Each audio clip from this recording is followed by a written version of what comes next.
Une rupture du tendon d'Achille 6 mois après, ça donne quoi? C'est ce qu'on va voir dans cette vidéo. C'est parti!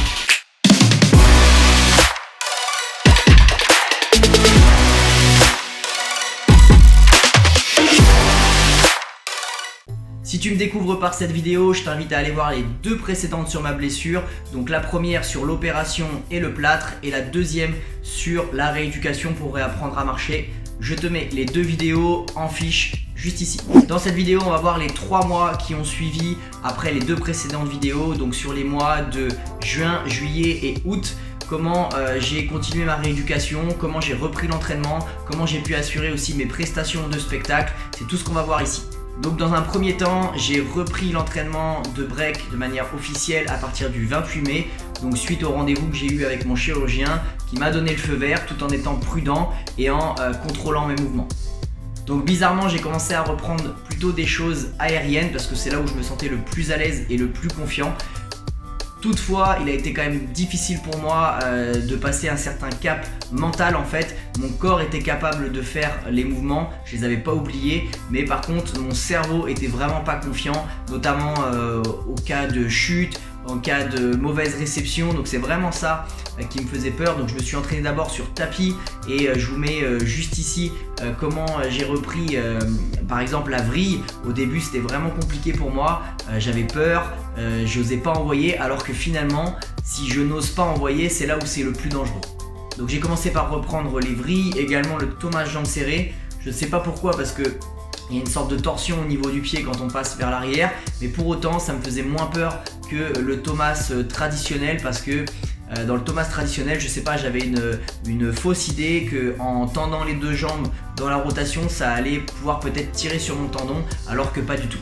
Au début, on le voit dans les vidéos, je fais des power moves un petit peu en tricks, c'est-à-dire que je mets pas beaucoup d'élan, je mets pas beaucoup de vitesse, c'est plutôt mes bras qui vont m'emporter et qui vont contrôler le mouvement. Ça me permettait d'être toujours en fait serein sur mes réceptions et pour éviter une mauvaise chute tout simplement. En fait, c'est ça qui est assez dur, c'est de se redonner confiance, c'est-à-dire que avec les mouvements que vous allez faire avec votre corps, redonner confiance à votre cerveau, à réapprivoiser en fait cette jambe qui a été réparée. Donc c'est pas évident, on le voit en fait sur chaque mouvement. Je vous mets également une petite vidéo ici où chaque mouvement, même si je sais pertinemment le faire, eh bien il faut le refaire tout doucement, se donner un petit peu plus confiance, un petit peu plus vite, un petit peu plus de force, et au fur et à mesure on reprend la confiance et ça permet de retrouver le mouvement parfait.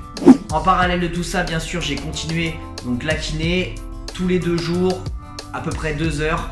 Donc des séances où on a continué d'étirer le tendon puisque j'avais pas encore récupéré toute la mobilité de mon pied. Également aussi commencer à renforcer le mollet, renforcer aussi la jambe droite qui avait aussi perdu pas mal de masse musculaire.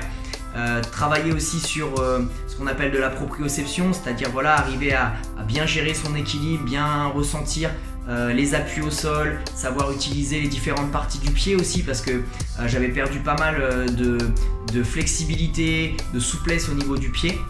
Également petit à petit retravailler un schéma de marche, puisque j'avais un petit peu ce problème d'avoir le pied qui part un petit peu vers la droite au fur et à mesure de la journée quand je marchais, parce que forcément en fait c'est une position plus confortable où ça sollicite moins le tendon justement, mais pour autant il faut vite enlever cette habitude là parce que ça déplace un peu le bassin et finalement ça va créer d'autres problématiques.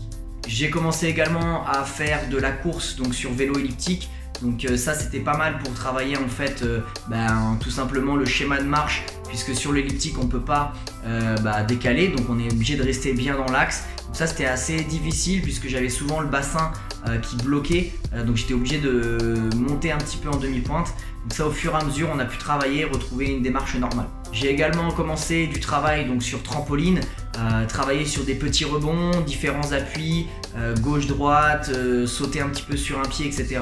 Tout ça c'était un petit peu difficile également parce que c'est encore une fois de l'appréhension, on n'a pas forcément confiance dans la jambe.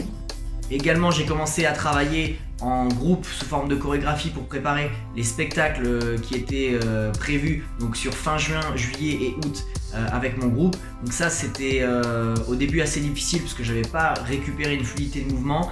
J'avais aussi pas mal de limites sur certaines amplitudes de mouvement, sur certains déplacements. Donc j'ai commencé à retravailler ce mouvement-là, mais au fur et à mesure de justement faire les mouvements, c'est là où je gagnais de plus en plus de fluidité, de plus en plus de mobilité et que j'ai pu assurer toute la saison de spectacle sur l'été.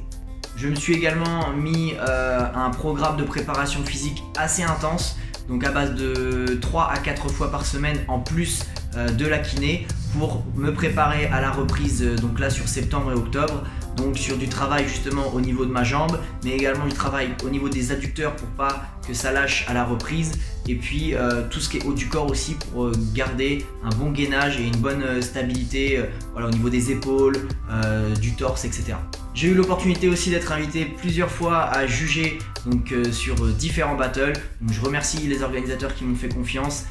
Voilà, ça fait toujours plaisir. C'est vrai qu'habituellement, je suis plus amené à être invité en tant que participant, mais c'est un peu le cas lorsqu'on est blessé dans ce milieu. Souvent, c'est aussi une manière d'être invité sur une autre facette pour continuer d'évoluer dans la culture. En bonus, quand je le pouvais, j'allais mettre mon pied dans de l'eau de mer. Donc voilà, je sais pas si c'est véridique, mais en tout cas ça pouvait pas faire de mal. Donc dès que je pouvais, j'allais tremper mon pied environ une dizaine de minutes, me balader, marcher un petit peu dans le sable et dans l'eau de mer pour favoriser la récupération. Petite anecdote quand même qui m'a un petit peu fait peur, sur un spectacle fin juillet, voilà, je suis en plein spectacle et sur un appui, je sais pas, je ressens un craquement au niveau de ma jambe, donc forcément tout de suite le cerveau qui se met en alerte. Donc un petit check, je vérifiais que voilà, j'avais toutes les flexions et tout fonctionnait, mais je pense qu'il y a eu une certaine réaction de peur, un petit peu comme quand on a failli avoir un accident ou quoi, où mon corps il s'est complètement raidi, donc j'avais la jambe très très raide et j'avais perdu quasiment un mois de kiné. Je me sentais marcher comme à la fin de la vidéo numéro 2. Voilà, donc c'est quelque chose qui est revenu quelques jours après via les massages et puis de voir qu'en fait il n'y avait rien qui avait cassé entre guillemets.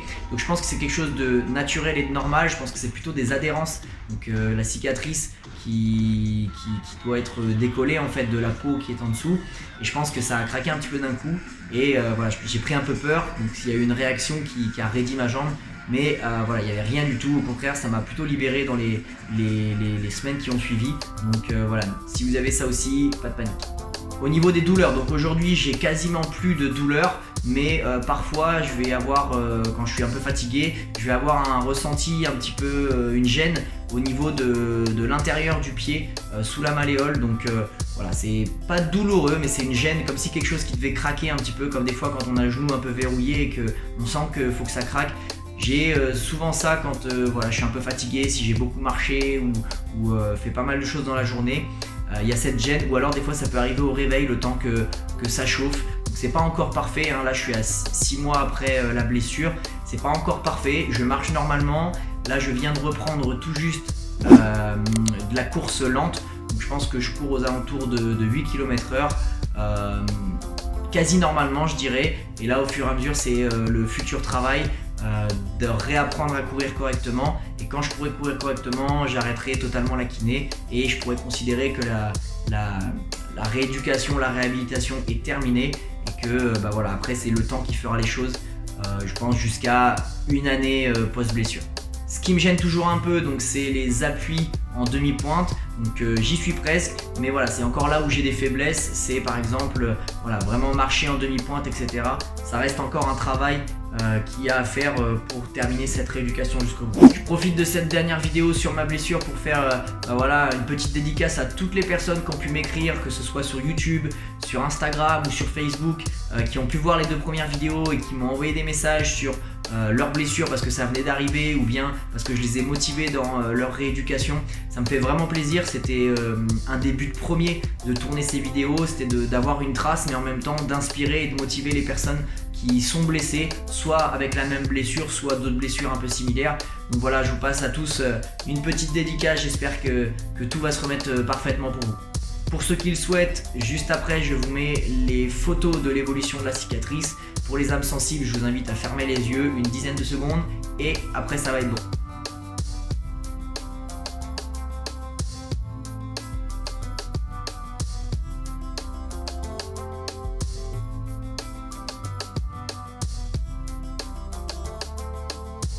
Donc voilà pour cette vidéo. 6 mois après la rupture du tendon d'Achille, je considère que la blessure est quasiment terminée. Il me reste encore quelques séances de kiné, encore un petit peu à remuscler ma jambe, mais dans l'ensemble je peux quasiment tout refaire. Donc là de mon côté je vais reprendre l'entraînement assez intensif, plus reprendre la compétition, les événements, l'organisation d'événements. Donc voilà, je remercie tout le monde qui a pu m'encourager via ces vidéos en commentaire YouTube ou Instagram ou dans la vie réelle. En tout cas, voilà, j'espère que ces vidéos elles peuvent inspirer, motiver les blessés qui tomberont dessus. Et à bientôt pour de prochaines vidéos. Ciao ciao.